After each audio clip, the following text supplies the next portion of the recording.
കാലാവസ്ഥാ വ്യതിയാനം ലോകത്ത് അതിതീവ്ര മഴയ്ക്കും ചുഴലിക്കാറ്റുകൾക്കും വെള്ളപ്പൊക്കത്തിനും കാരണമായേക്കാമെന്ന റിപ്പോർട്ടുകൾ നേരത്തെ പുറത്തുവന്നിരുന്നു. ഇപ്പോഴിതാ കാലാവസ്ഥാ വ്യതിയാനവുമായി ബന്ധപ്പെട്ട ഇത്തരം പ്രശ്നങ്ങൾ പ്രതീക്ഷിച്ചതിനേക്കാൾ നേരത്തെ എത്തിയേക്കാമെന്ന വേൾഡ് അറ്റ്ലസ് റിപ്പോർട്ട് മുന്നറിയിപ്പ് നൽകുന്നു.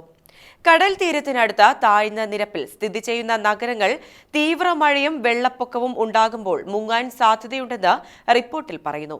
ഇത്തരത്തിൽ 2030ഓടെ ലോകത്തെ 9 നഗരങ്ങൾ അപ്രത്യക്ഷമാകാൻ സാധ്യതയുണ്ടെന്ന് റിപ്പോർട്ട് ചൂണ്ടിക്കാട്ടുന്നു. ഇന്ത്യയിലെ മെട്രോ നഗരമായ കൊൽക്കത്തയും പട്ടികയിലുണ്ട്. ലോകത്തെ ചില നഗരങ്ങൾ ഭാഗികമായെങ്കിലും മുങ്ങിയേക്കാമെന്നാണ് റിപ്പോർട്ട് മുന്നറിയിപ്പ് നൽകുന്നത്.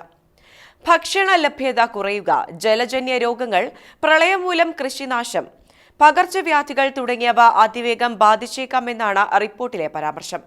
വെള്ളപ്പൊക്ക മുന്നറിയിപ്പിനെ തുടർന്ന് ചില നഗരങ്ങൾ പ്രതിരോധ നടപടികളിലേക്ക് കടന്നു തുടങ്ങിയിട്ടുണ്ട് എന്നും റിപ്പോർട്ടിലുണ്ട്. എന്നാൽ അവിടെയും ആഗോളതാപനത്തിന്റെ പ്രശ്നങ്ങൾ ബാധിക്കാൻ സാധ്യതയുണ്ട്. ഇതനുസരിച്ച് ലോകത്തിന്റെ പല ഭാഗത്തും പ്രകൃതി ദുരന്തമുണ്ടാകാം. അതേസമയം പശ്ചിമ ബംഗാൾ തലസ്ഥാനമായ കൊൽക്കത്ത അതിവേഗം മുങ്ങുന്നുവെന്നാണ് റിപ്പോർട്ടിൽ ചൂണ്ടിക്കാണിക്കുന്നത്. എന്നാൽ മറ്റ് നഗരങ്ങൾ പോലെ ദുരന്തം നേരിടാൻ കൊൽക്കത്ത ഒരുങ്ങിയിട്ടില്ല. കാലാവസ്ഥാ പ്രശ്നങ്ങൾ കൊൽക്കത്തയെ 2030 മുൻപ് തന്നെ ദുരിതത്തിലേക്ക് തള്ളിവിട്ടേക്കാമെന്നാണ് പ്രവചിക്കപ്പെട്ടിരിക്കുന്നത്. പ്രതിരോധ നടപടികൾ ഉടനടി ചെയ്തില്ലെങ്കിൽ വൻ ദുരന്തത്തിലേക്ക് വഴിതെളിക്കുമെന്നും ലോകം ഒറ്റക്കെട്ടായി ഇത്തരം പ്രശ്നങ്ങളെ നേരിടണമെന്നും റിപ്പോർട്ടിലുണ്ട്. ലോക പ്രശസ്ത ബീച്ചുകൾ അതിരിടുന്ന മയാമി താമസിയാതെ അപ്രത്യക്ഷമായേക്കാം. ഭൂമിയുടെ മറ്റ് പല ഭാഗങ്ങളിലും കാണുന്നതിനേക്കാൾ വേഗത്തിലാണ് മയാമിയുടെ തീരങ്ങളിൽ കടൽ നിരപ്പ് ഉയരുന്നത്. വെള്ളം കയറി കുടിവെള്ളം മലിനമാകാം. നഗരത്തിന്റെ അടിസ്ഥാന സൗകര്യങ്ങൾക്കും കേടുപാട് സംഭവിക്കാം. പ്രശ്നം ഗുരുതരാവസ്ഥയിലെത്തുക 2050 ആകുമ്പോഴായിരിക്കാം. ഈ നൂറ്റാണ്ടിനൊടുവിൽ മിയാമി അപ്രത്യക്ഷമാകാതിരിക്കാൻ സാധ്യതയില്ലെന്ന് റിപ്പോർട്ടുകളുണ്ട്. അടുത്ത ഏതാനും വർഷങ്ങൾക്കിടയിൽ തന്നെ മിയാമിയുടെ ബീച്ചുകളിൽ എല്ലാം കടലെടുക്കുമെന്ന് പറയപ്പെടുന്നുണ്ട്.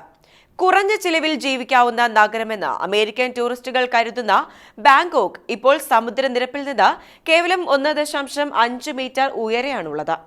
മറ്റ് പല നഗരങ്ങളെക്കാളും വേഗതയിലാണ് നഗരത്തിലേക്ക് വെള്ളം ഇരച്ചു കയറുന്നത്.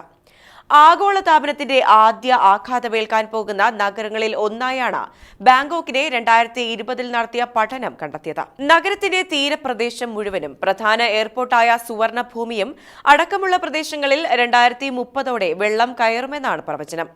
മനോഹരമായ രാജ്യങ്ങളിൽ ഒന്നായി അറിയപ്പെടുന്ന നെതർലൻഡ്സ് ഒട്ടനവധി ഡാമുകളുടെ സഹായത്തോടെയാണ് ഒരു നൂറ്റാണ്ടിലേറെയായി വെള്ളപ്പൊക്കത്തെ അകറ്റി നിർത്തുന്നത്. ഇവിടെ 10,000-കണക്കിന് ആളുകളും മൃഗങ്ങളും എല്ലാം തന്നെ വെള്ളപ്പൊക്കത്തിൽ മരിച്ച ചരിത്രമുണ്ട്. കാറുകളും കെട്ടിടങ്ങളും ഒക്കെ വെള്ളം കയറി നശിച്ചു. പല കെട്ടിടങ്ങളും വീണ്ടും നിർമ്മിക്കേണ്ടതായി വന്നിട്ടുണ്ട്. വിലയേറിയ പല നിർമ്മിതികളും സെക്കൻഡുകൾക്കുള്ളിൽ നശിച്ചേക്കാം.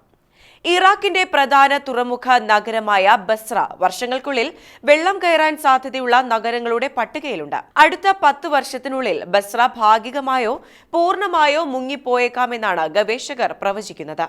ലോകത്ത് അതിവേഗം വെള്ളത്തിനടിയിൽ ആയേക്കാമെന്ന് പ്രവചിക്കപ്പെടുന്ന പ്രദേശങ്ങളാണ് കരീബിയൻ ദ്വീപുകൾ. Inter governmental panel of climate change report പ്രകാരം ജോർജ് ടൗൺ ഗുരുതരമായ പ്രശ്നങ്ങളാണ് നേരിടുന്നത്. 10 വർഷത്തിനുള്ളിൽ നഗരം മുങ്ങാതിരിക്കണമെങ്കിൽ അത്ഭുതം തന്നെ നടക്കണമെന്നാണ് ഗവേഷകർ പോലും പറയുന്നത്. ഇത്തരം പ്രശ്നങ്ങൾ ഇപ്പോൾ വരുന്നതിൽ അതിശയിക്കാൻ ഒന്നും തന്നെയില്ല. എന്നാൽ പരിഹാര ക്രിയകൾ ചെയ്യാതിരിക്കുന്നത് വൻ ദുരന്തത്തിലേക്ക് എത്തിക്കുമെന്നാണ് റിപ്പോർട്ടിലെ പരാമർശം. ഇത്തരം പ്രശ്നങ്ങളെ ലോകം ഒറ്റക്കെട്ടായി തന്നെ നേരിടണമെന്നും പറയപ്പെടുന്നുണ്ട്.